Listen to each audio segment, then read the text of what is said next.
But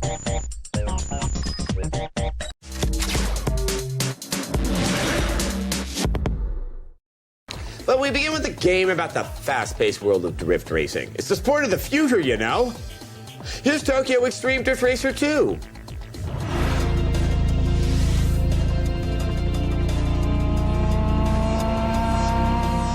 At some point in the last few years, someone, no one's quite sure who, decided that Japanese-style drift racing was cool.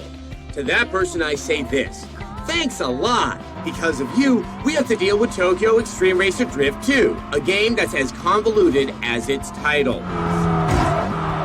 Drift 2 takes us back inside the lame, poorly rendered world of Kaido, where street racers spend their days tweaking their rides and creepily trolling nearly empty parking lots at night looking for competition. Competition like this delivery truck, the driver of which, I assume, was loitering in the dark looking for something other than a race.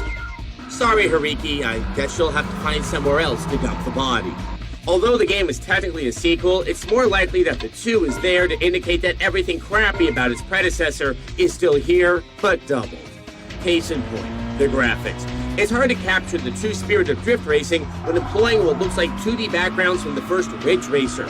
The game offers several racing scenarios, like day driving, night driving, uphill driving, and what amounts to a romp through a driver's ed course called Gymkhana.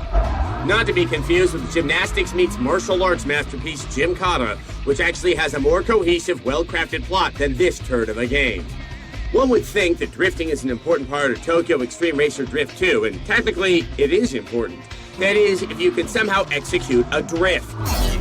The clumsy game mechanics make pulling off a successful drift about as likely as there not being another sequel to The Fast and the Furious. Incidentally, if there is another one, and there will be, my guess is that it will involve people settling their beefs, or beefs, as it were, by racing and saying things like, "That's Tino, he's got the sickest drift out here, bro." Meanwhile, you'll be crashing into rails and rocks and trees. None of which count as an actual drift. The fact that there are a number of cars to choose from is a little consolation for the hours and hours you'll spend shuffling through confusing game menus and awkwardly crashing your way through courses. Actually, make that minutes, 5 to be precise, before you drift this game into the trash and punch whoever recommended it to you. If you bought it because you loved the first one, punch yourself. Then go watch Gymkhana. Tokyo Xtreme Racer Drift 2 gets a 1 out of 5.